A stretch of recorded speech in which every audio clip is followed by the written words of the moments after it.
Hi friends, welcome back to my channel. If you hear things being destroyed in the background, that would be a lovely ferret. I just finished The Heir by Sophie Lark. This is the first book in the Kingmaker series, and I talked about it in my last vlog at the end, but I will kind of just give a synopsis of it. This connects to her Brutal Birthright series. It is the parents of the kids in this one, and I can already tell this one's gonna be way better. I only read the first one in that series. We open the book up with Leo, Anna, and Dean. Those are the 3 points of view in, and the 3 of them have just been accepted into the Kingmaker College. And essentially this is a college for all of like the mafia families, kids across the world.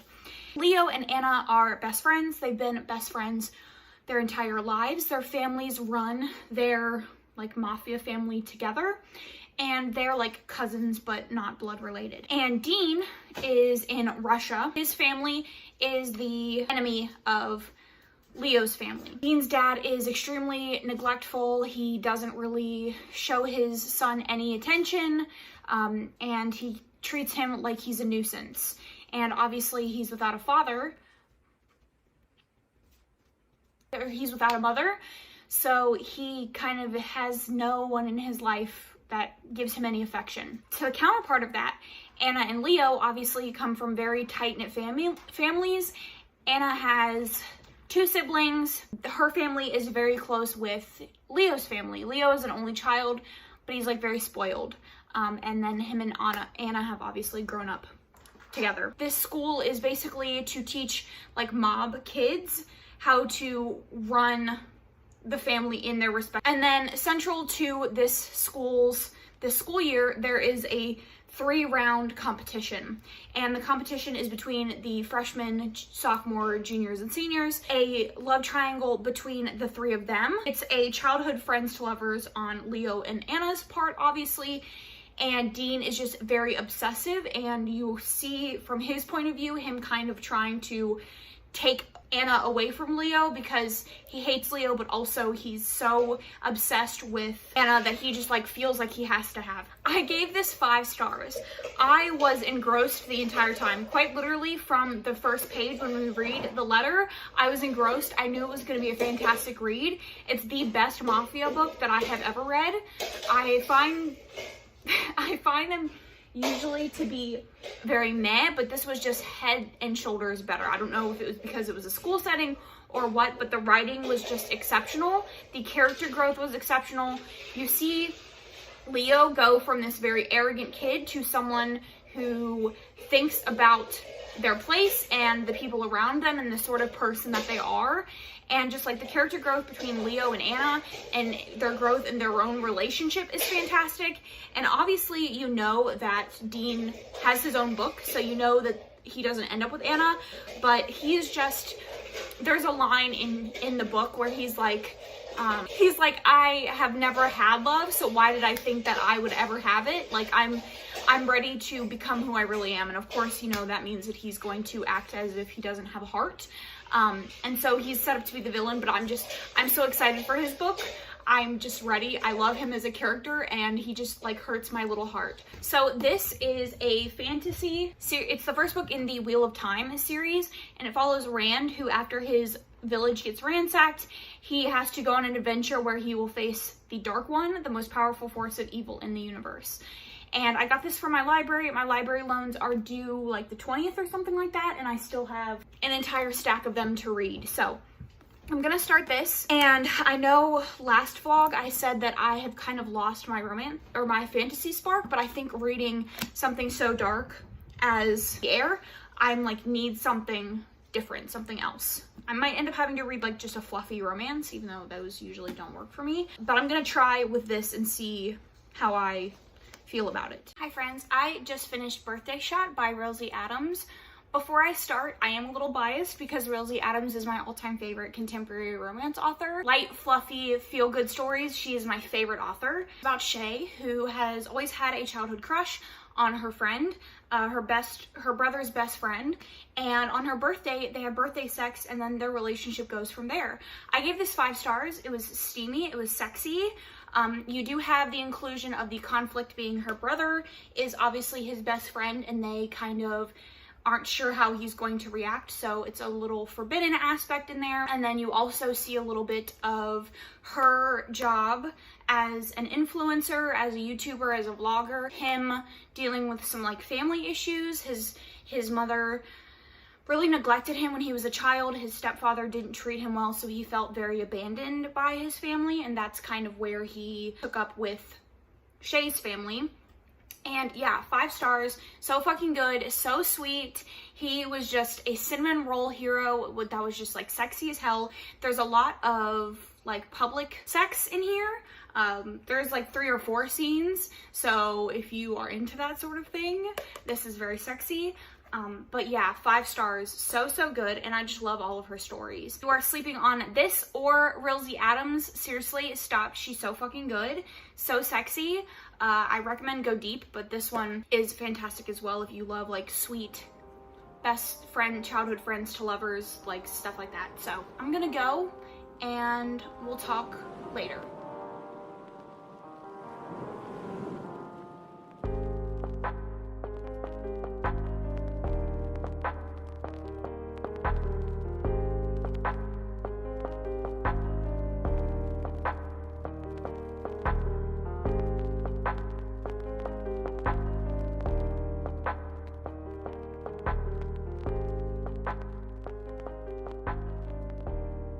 Hi friends, it is now Sunday the 19th, and I took a break from this vlog because I was doing another reading vlog. I will link it down below. It is the one that I did with Letitia from Books and Bees, but I'm just going to combine this past week's reading vlog with this coming week's reading vlog. I am currently reading The Queen of the Tearling. This is about Kelsey, who is the queen of this kingdom, but she was taken away at a young age to be raised by some people that were indebted to her mom. And she was raised a very sheltered life. She didn't really interact with anybody but the 2 people that were in charge of raising her. And they didn't really tell her a whole lot about the kingdom or any of like the darker secrets about her kingdom. So she's been kind of in the dark a little bit.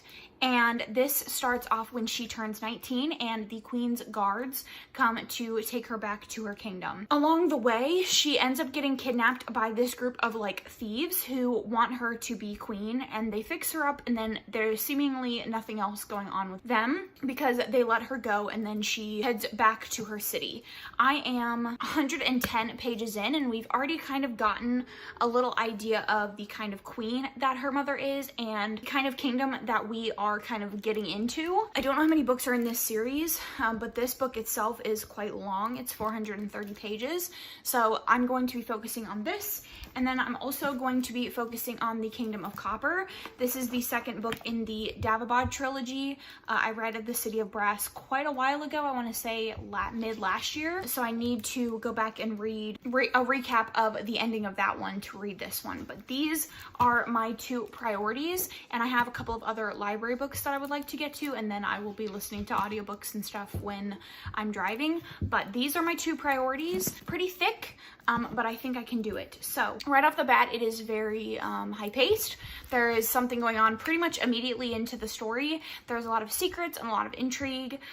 The main character is very naive, I guess, about the world and her mother and the kind of kingdom that she is inheriting. Right now, she is she just arrived at the kingdom and she hasn't actually gotten into the keep yet. I wanna hear your heartbeat.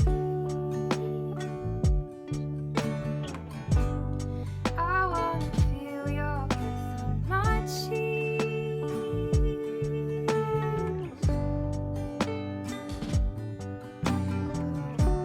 Pull me in, draw me closer.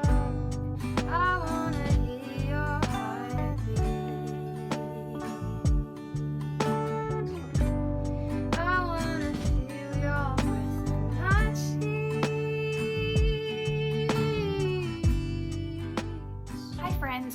just finished The Queen of the Tearling, and I have decided to give this 4 stars. So as I said previously, this follows Kelsey, and she has been brought out of hiding to take over the throne of Tyr, which seems to be a world that is not very well explained. So it's almost as if we have had this period of modernization where we have all of the technology that we have current day, but then there's like something happened and it caused these people to cross over and settle in the United States. And prior to that, it didn't seem like, and so when they get to the United States, it's very like medieval feeling, but also they have like modern technology like watches and like electricity and things. It's very odd, very, very odd, and it's not very well explained. It's like there's the modern conveniences so that the author doesn't have to like make things any harder to write, but she didn't want it like completely modern. There are cities, like her opposing city, that seems to have like skyscrapers and things.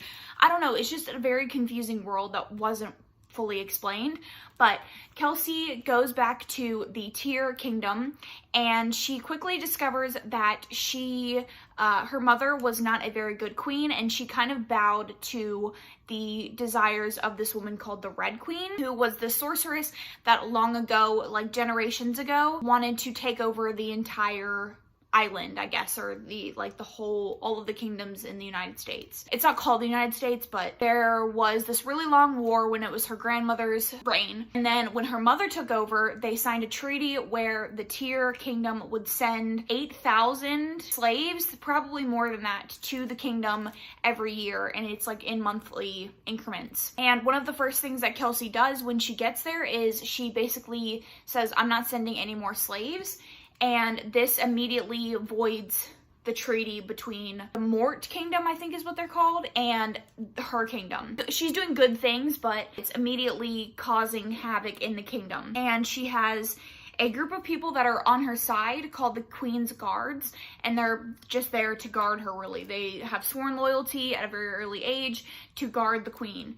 And we find out pretty quickly that there is someone out there to get her. We know because we have alternating points of view. It mainly follows Kelsey, but we get alternating chapters every once in a while. We have her uncle, who was the regent after her mom died, between the time her mom died and when she shows up, but he had a very corrupted rule. He was very lazy. He just wanted his greed and his women, and didn't really care what happened to his kingdom, so he was happy to uphold whatever the Red Queen wanted from them. And then there's also Thorn, who is the main like villain in this book, and he was the census leader, so like the guy that was in charge of rounding up all of the people sent to be slaves.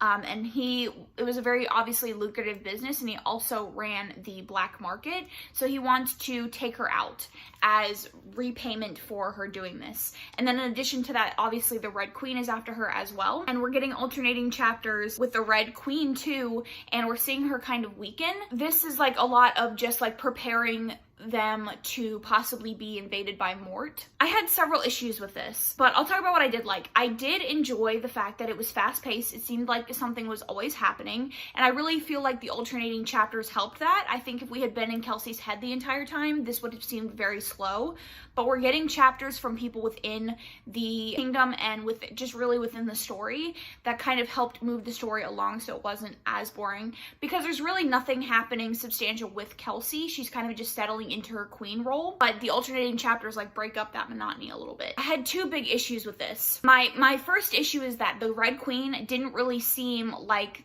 the biggest villain we had. She wasn't very scary. Like, she was undoubtedly a fucked up person. Like, we see her taking slaves and drugging people and talking about the slave trade and raping people. Like, we see that not on page, but in the background, we know that that's happening. In her head, she's talking about doing those things, but she's not as like power hungry or as scary as I feel like she's set up to be. She seems just kind of very scared, and she just wants to like maintain her own power. When we're in her head, we know very much that she does not want to invade Tyr, but she feels like she has to because this treaty has been won, and she really just wants to be left alone with everything as it was with her powers and her just being, you know, the head bitch in charge. That's kind of what she wants, but she doesn't really want to do anything big, bad, and scary. And then the other issue that I have is that she has these like magical necklaces that are made of stone that we never really get an explanation about, but they create a sense of plot armor around the whole thing,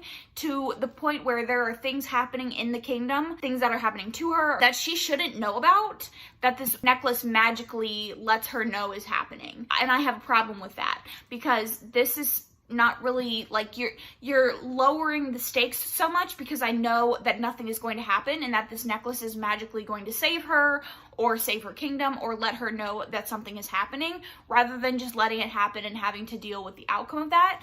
And I don't love that. Like, she gets saved by the necklace several times when I feel like she could have just trained to get stronger, get better, get smarter, and instead you use the necklace as like a plot armor to just get whatever she wants and get your story moving along. Like that in fantasy, you see it quite a bit, and I just am not a fan. I think it ruins the entire story for me. So that's ultimately why I gave it 4 stars, was those 2 reasons. But I love the relationship between her and Mace, who is like her main bodyguard, and actually the guy that saved her life when she was a baby and like took her out of the kingdom. I love their relationship. She has some fledgling feelings for a leader of the band of thieves, so there's definitely potential here, and I'm going to continue the series, but I just had some issues with some really plot armory things, and also the villain not being as like big and bad as I would want in like an epic fantasy story. So my hope for the second book is that we get a clearer understanding of the world, and we get a villain that's actually like a villain, and see her getting stronger through other means besides this necklace. Next up, I am going to start The Kingdom of Copper. It's Tuesday now, and I would really like to finish all of the library books that I have left before the end of the week, but I don't think that's really realistic. Middle Game, The Eye of the World, Last Wish, which is like a short story collection, and then I also have Red Rising. I think these 2 are like the ones that I'm most interested in. I really enjoyed the first one in the City of Brass series, and then also this. These 3 I'm not like, I'm kind of about, especially this one. And then these 2, I don't know, we'll see. I'm definitely prioritizing this over this. So yeah, those are the books that I have left for my library. And then I also have a couple books left on just like my TBR. I have The Well of Ascension, which is over 600 pages. And I also have the first story in the King Arthur. It's a lot of books. I also have an ebook that I need to read. I haven't read Illidan, whatever the second book in the King of Wraiths series was. But I think that's it. It's a lot of books. All right, so I think I'm going to start Kingdom of Copper, and we'll talk later.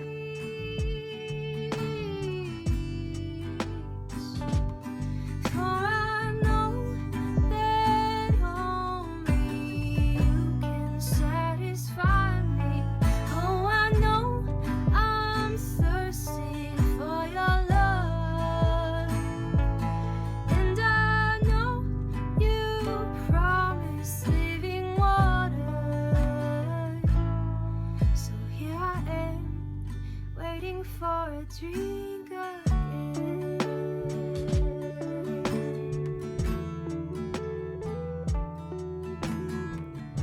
I am here, I am close. Today at work, I finished Not His to Touch. This was the type of book club's pick for August. Meeting got canceled, so I never got a chance to read it, but I wanted to read it. This is a Guardian Ward romance between Bishop and Penelope. And we open up the book with finding out that Bishop's mentor and Penelope's father, Dr. Sullivan, I think is what he's referred to throughout the book, has just passed away, and he has been left guardianship of Penelope, and he will be in charge of her trust until her 19th birthday, and she is 17 at the beginning of this. So the first scenes that we see with them is their introduction, where she is very, very flirty. She is trying to openly force herself onto Bishop, and he finds it to be very inappropriate, and he doesn't really like give her the response that she wants. And this is the first sign that we get of Penelope's use of flirting and sexual things to mask her unhappiness, and we also get Bishop's response to women and sex and things like that.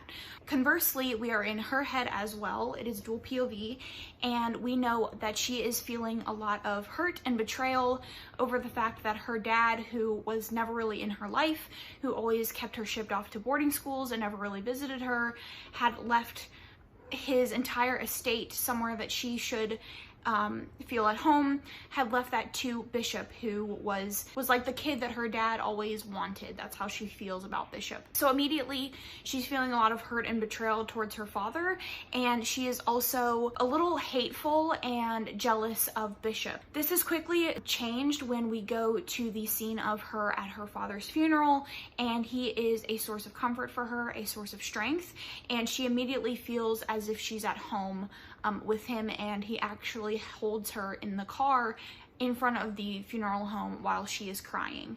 And so then right there, Penelope decides that she doesn't want to go back to school, that she wants to be at home with Bishop in her dad's house. Figures out how to get herself suspended, and she is brought back into the house with Bishop about 4 months after the funeral.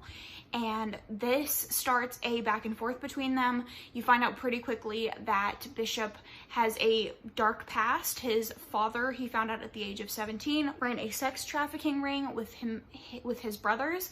And on his 17th birthday, something very traumatic happens to him that kind of opens his eyes to who he is. He runs away from home, and that's when he becomes an orphan. And quickly after that, Penelope's dad takes over that mentor role for him.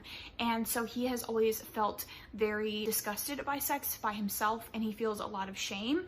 And Penelope is very much into him and wants him to be her first, and she feels this instant attraction to him. And so we are spending a lot of the book going back and forth where we will have a sex scene, and then at the very end he's like, "I'm too bad for you," and then he'll rush out. And I gave this 2 stars. It was about 250 pages, and I would say about 200 pages of that was that back and forth scene over and over and over again, and just in different places with different conversations. I did appreciate the fact that he told her about his past 30% of the way in and didn't make it like this big secret that he held through the entire thing. But it was incredibly irritating to me that this was used over and over and over again. And honestly, I kind of wish that Penelope had just been like, "Yeah, no, I'm done," like after the second time. And eventually she kind of says, like, "You continue to hurt me and I don't understand, like I wish you would go to therapy and get help so that you can give us a chance." And he just doesn't want to do it. And that was the large issue that I had with this book. And there are some other scenes in here that really put me off. There was an end scene that was like not even really like the conflict before the conflict, that after that happened with one of her professors, I was just like, yeah, I'm done. Like, this is 2 stars. This is a bad book. I'm done. It was written well, and I could feel their chemistry, but I just couldn't stand the hot and cold constantly. Why do I even believe in their relationship? Why do I even believe that they would work together? It was a very hastily thrown together reason of like they just feel comforted by each other, and then it was just this back and forth constantly, and it was not good, and I wouldn't recommend it, so I gave it 2 stars. 170 pages through Kingdom of Copper. If you are not familiar with the Davabad trilogy or the Davabad series, then all the stuff that I'm about to say is going to make no difference to you, or you're going to be confused. So if you either want to skip for spoilers or you are not interested, I conveniently leave timestamps down in the bar that you can just go on to the next book that you want to hear about. But I am 170 pages in, and this is happening 5 years after the events of the City of Brass. So at the end of the City of Brass, we saw Nahiri being forced to marry Ali's brother. Ali was exiled, and we assumed that he was eventually going to be killed. And then Dara was killed. But in the very epilogue of the book, we see that his ring has been found, and they are thinking that they are able to bring him back. And then in the beginning of this, they in fact do bring him back. It is a 5-year time skip, and Nahiri is married to the prince, soon to be king, who is Ali's brother. And Ali, after an assassination attempt, was saved and brought to this like poorer village a couple of days away from the Davabad city because of his powers and because he allowed the Nereid, I think that's what they are. They're like Jinn, but they are water Jinn, I guess is the best way to describe it. They took over his body in the first one, and so he is now able to make water sprout from just like wherever he is, and he is very badly injured after this assassination attempt, and the people save him. And they find from his body and like the places where he bled out and stuff like that, that he made this water sprout up. And so he took this village that was dying and gave them a water source. And so their village is not flourishing. It's still pretty poor, but they are surviving. And so that's kind of what happens in the beginning of this. At this point, it's just Nahiri and Ali is back in the city. Nahiri is having a lot of issues. She is married to the prince, and while they have kind of a back and forth relationship, she has found a sense of peace working as a healer. She is very restricted to where she is able to go. She constantly has to be followed. She is allowed to heal soldiers and things like that. So she is constantly working in this like makeshift hospital to heal people. She is a little bit floundering. She's kind of depressed, and she doesn't really feel like she has a purpose. But in the beginning of this, she ends up finding an old hospital of her descendants where they would care for people. And so her main goal right now is to figure out how to reopen the hospital. And her husband is not really on board with this. So it's creating an even bigger rift and making her feel even more isolated. When we switch to Dara, he has been healed. He has basically been freed from slavery. So now he is a true Dava again, a true Jinn. And he is what a Dava was prior to Solomon's Seal and all of that happening, is a Jinn body, which is basically has claws and has fire and all that, but he also has like a human body or a human look, and he is trying to find out how to get back into Dava, and he is working with Nahiri's mother, who we thought was dead but is not dead, and they're working together to figure out how to get into the city. Ali has been called back to the city after a cousin of his basically gets killed. He shows up to the town that Ali is exiled to, and he's kind of threatening them a little bit. Ali now has to take his place delivering the goods back to the city. And he shows up, and his dad is basically like, I don't want people to think that you're leaving the city was because of a rift, because no one really knows why he left. He doesn't want the kingdom to know this because he knows that people in his kingdom are on Ali's side. He doesn't want people to wonder what happened in the family and make them look weaker. So he basically says, like, you have to stay in the city to make it look as if there's nothing going on. And so he has to stay in for 7 months, and I'm sure we will see what goes from there. Is immediately gripping, but the first one had kind of a slower pace. I gave the first one 5 stars because over half of the book with Nahiri is her traveling. I don't like travel in fantasy, but it was done so well that I was just like, wow, I didn't even notice that she was traveling for over half of it. So, or a little under half of it. But this is just very go, go, go all the time. There's always something happening, and I'm really, really enjoying it, like a whole lot. I knew pretty much right off the bat that I was going to love it. See this being anything but a 5-star, and I will immediately need to read the third one, because I think the biggest issue that I've had thus far is that I am so far removed from reading the first one. I read the first one, I think, in the middle of 2020. And this is a very complex fantasy series with a lot of Middle Eastern lore and mythology that is a little confusing for me. So because I was so far removed, it took a lot of me trying to remember and reading recaps over and over again and reading the glossary over and over again to kind of get my bearings. But I know that I'm going to want to immediately read the third one to stay in this world, and I'm very, very excited that I'm reading this again. So I have been rambling for 15 minutes. I will come at you guys when I am halfway through, or if I for some reason read something else. Hi friends, I just finished Kingdom of Copper, and I know I said I was going to update you at the 50% mark, but I just wanted to continue reading. I gave it 5 stars. I'm not going to talk about any more of the like in-depth things than I told you in my last clip, because this is the second book in a series, and obviously there's a lot going on. I think this was really, really well done. This did something that no author has ever done. So in the first book, I really liked Dara and Nahiri together. I've always been for a scarred hero, but in this one, she like really made me switch to Dara and Ollie is like a soft boy, and I'm never like a soft boy over a scarred hero ever.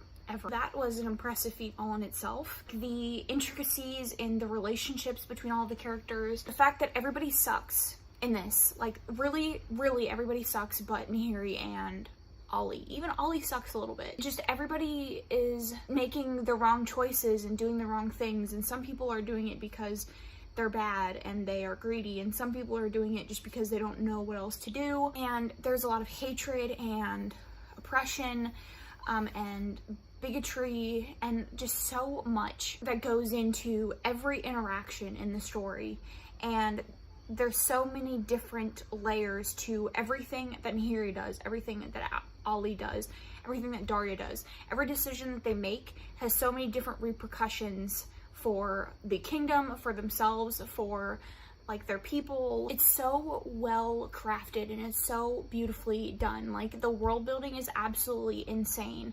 You definitely get a lot more understanding of like history of Davabad and like the interactions between all of the magical creatures and how this city came to be where it is. Like the way that S.A. Chakraborty wrote this is just impeccable. Can't even begin to imagine how big her brain is coming up with all of the plot lines and all of the intricacies and all of the things that had to weave together to get us to the end with our characters.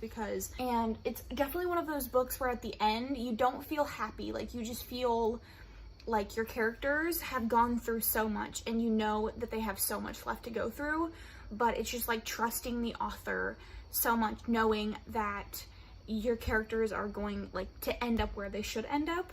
But it's heavy, it's a lot. Like there's a lot in here, there's a lot of pain, there is a lot of betrayal, and you are constantly changing your mind about every character in the series, and it's heavy. But yeah, it was insanely good. And like I guessed, I'm ready to move on to the fifth one, or to the third one. I don't know why I said fifth one. I will say, even though I gave this 5 stars, I do have some complaints. I don't like how long it took for our 3 POVs to get together, like to come back together. I get why it did, but by like 400 pages in, I was like, okay, I'm ready to get this thing started. And so it kind of made it feel a little bit, even though it was high paced and there was constantly something going on across the 3 point of views, it kind of felt a little bit long. But I don't know what you would necessarily take out to make it feel less long, so I don't know like how to remedy that problem. But it did kind of feel a little bit longer than it needed to be, maybe because it's so heavy. I don't know. And it also kind of felt like Nahiri lost a little bit of like the spark that she had in the first one, and I understand why, because in the first one she is like this fiery thief who has to use her wits and her cleverness to kind of get by in life, and this is a lot deeper than that. Like her survival really relies on her staying in the shadows and being quiet and not making a lot of noise, but she also feels like this obligation and this desire to help her people, and she doesn't know how to do it. She doesn't have anybody that she can turn to. Nobody in her life really like agrees with what she's trying to do except Ollie. But it felt like she lost a little bit of like that spunk that I loved about her in the first one, but I understand why. I still didn't like it because I loved her in the first one, and I did like her in this one as well, but I'm hoping that she'll get some of that fire back in the third one, because it just felt like she was just floating. She was just like floating through the book, I guess is the best way to describe it. And I liked Ollie a lot more in this one than I did in the first one. It really felt to me in the first one he was just like this spoiled prince, and then in this one you saw a lot more of his convictions and his drive and a lot of inner turmoil in him as well, about doing what's right or doing what he wants to do. To me at this point, Daria just seems very weak, and I don't know like the best way to describe why I feel that way. He's intentionally going against what he believes in and doing things that he knows aren't right, to follow these people. He's not becoming a main character that I want to root for. He is not overthrowing his prejudices that he has. He's not doing any of that. He's kind of just remaining the same person that he was when he was enslaved, and making decisions that he doesn't agree with, but doing them anyways because someone is telling him to do it. And he just really let me down in this one, and she's gonna have to do some serious work to redeem him in the next one. Not to say that he can't be, because I really liked him in the first one, but he just seemed really defeated and weak and not willing to put up a fight. So yeah, overall, like, just this was a stunning sequel, and I'm really glad that I finally got to it and I pushed through my fear of getting to it. I would recommend picking up the sequel if you liked the first one and you have been hesitant to go into the second one like me. Highly recommend you pick it up. I'm a little drained because I started this yesterday, or I started this a couple days ago, but I mainly started reading this yesterday and into today, and I just read and did nothing else. So I'm a little bit drained because this is a very heavy book. I don't know what I'm going to start next. I think I'm probably going to read a quick little romance novella, because the other books that are left on my TBR are some really dense fantasies. So I'm going to wait to start those. All right, we'll talk later.